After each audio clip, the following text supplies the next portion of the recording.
Hello and thanks for joining us. We are going to do something fun today. We're going to speak with a local retired educator, and I have the privilege of hosting this interview with someone who has known me for all of my life, and that is my mom, Olivia Harvey.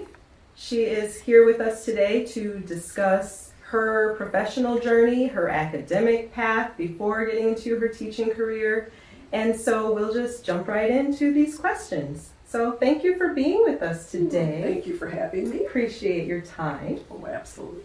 So please just tell us, when did you retire from teaching? I retired in 2013. Okay. 2013. Okay, so how long were you actively in service as an educator before you retired? I taught for 40 years. 40 years. Yes. Wow. All right. Long time. That is quite a while, 4 decades. So you must have had experience working with several generations of families at Absolutely. that point. Okay. Absolutely. It's kind of funny now that I look back at it. Some of my students are inviting me to their weddings and their children's weddings. So. Wow. Well, that speaks to the testament of how they felt about their experiences with you, so that must feel special. It is special. Years later. Okay. It is very special. All right, so what grades did you teach specifically, and did you have any specialty subject areas? I've taught preschool, Head Start. I've taught kindergarten classes and second grade, but for the majority of my teaching career, I taught first grade. All right. I loved reading. I loved teaching reading, and I also love science. I love to explore. I like to see the little minds open up like little light bulbs turning on when they realize they can do something so special as reading. And I used to have little stars on my ceilings, and my students would ask me, "What are the stars for?" And I would tell the students, "You can stop learning once you can touch the stars." Well, I had all kinds of little things being said. My dad could touch the stars, but no, he couldn't. Well, you could get on a ladder and touch the stars. Well, yes, but I ask you to stand right here and touch those stars. You can't even touch the stars. No, I can't. We are forever learners. We're always learning. And I love that about education. That is a neat story, and I think that really talks to the whole commitment to learning, you know. Absolutely. That's really cute. Okay. So tell us about your personal education journey. Tell us about your academic path.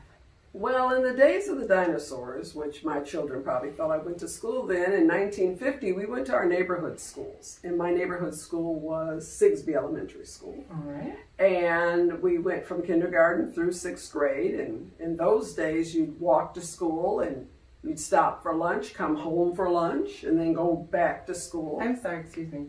You said the kids would go home for lunch. Yes. They would leave school and go home for lunch. We did not have meal programs in the schools. And then you actually went back to school. We actually went back to schools, and you better report to school. Oh, yes. Okay. So most of the time in those cases, there was at least one parent home. Oh, yes. Okay. Yes. Yes, both my mom and my dad were there, and my dad worked with General Motors, and my mom was a stay-at-home mom, so they made sure that we were going to school. Okay. So would your dad come home for lunch too then? Or? Actually, my dad worked second shift, and a lot of the times when I was at school in the day, he was asleep, and by the time I came home, he was off to go to work, and by the time he came home, I was in bed. But my mom was there all the time. All right. So after Sigsbee, where did you go from there? After Sigsbee, I went to Ottawa Hills High School. Ottawa Hills! Shout out to Ottawa Hills High School, Grand Rapids, Michigan. And in those days, we would go to high school from 7th grade through 12th grade. So you were staying in the same building. And upon completion of my education at Ottawa, I went to Michigan State University. Go green, go white.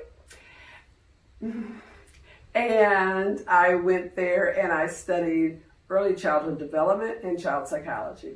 When I completed my program there, I attended Rutgers State University in a dual enrolled program, and I got my degree in early childhood education as well as child psychology in conjunction with the Princeton program. MSU, Rutgers, Princeton. Yes. This is where I get half of my genius from. Okay, awesome. So, All of our genius. what was your proudest moment as a student in school? For myself? Yes. There's so many different things. I think once was when I got the French award from Madame Tubbs at Ottawa Hills. In elementary school, it was being able to come home with one of my favorite books and read it to my mom.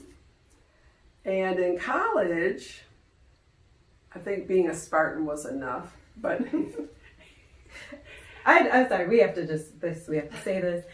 I am the black sheep of the family. I am the only one who went to the University of Michigan. So we have this, it's like, we don't hold it against one another. I turned out pretty great. yes, you did. But, the whole MSU thing, it's like, okay, No, in all seriousness, MSU is a great school. We know it is a dynamic academic program as well as the University of Michigan. But yes, okay, proceed. I'm just a very proud mother. Yes, she did attend U of M, but she did a successful job. She's a phenomenal young woman. And my other daughter attended Grand Valley State University, and she's equally a wonderful student. So I'm proud of them both. They realize underlying that with our rivalries in schools, education is number one. That is true. So let's go back to when you were teaching. Tell us about your experiences with the staff and the teachers. What were they like at the time? When I was in school, I started out at Franklin Elementary School, and I'd barely gotten started when they told me that I was going to be moving to Harrison Park Elementary School. And in those days, they didn't move the students around, they bused the teachers. And so when I went there was only one other African American teacher there. And the teachers and the staff were quite receptive and nice. Parents were a little different in those days. Parents had different thoughts about us as African American teachers teaching their children. We were in a definitely predominantly white school. But eventually they came to love us.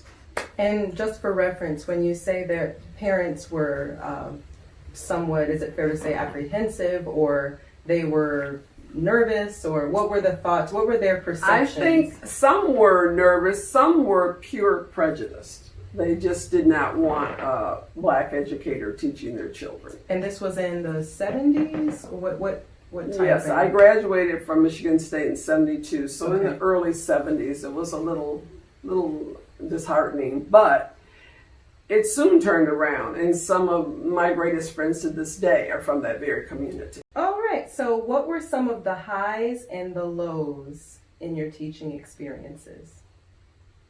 Students evolve, education evolves, but when you used to go to school, you would give the kids instructions, and the teacher was the law, and that's the way it happened. As time progressed, teachers were no longer seen as the law. In fact, you were kind of seen as an equal to a first grader, really. Nonetheless, that was kind of challenging, but I am an old school parent as well as an old school teacher. So they soon understood that my way usually was the best way.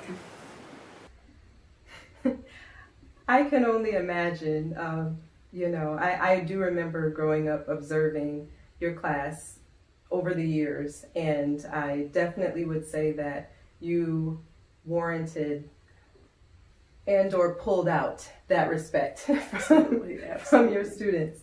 So it's important. It's important as an educator. You don't have to always be a gorilla, but you need to have your gorilla suit nearby. You need to be able to tell the kids, I respect you, I expect you to respect me. And you have to show that to them. You have to model it because a lot of them don't know that. So you have to show them that this is the way we do things. This is our regiment for the day. This is the way we're going to do things. And later, maybe we'll have time to do some of the things that you like. But teachers have to take the firm hand. Okay.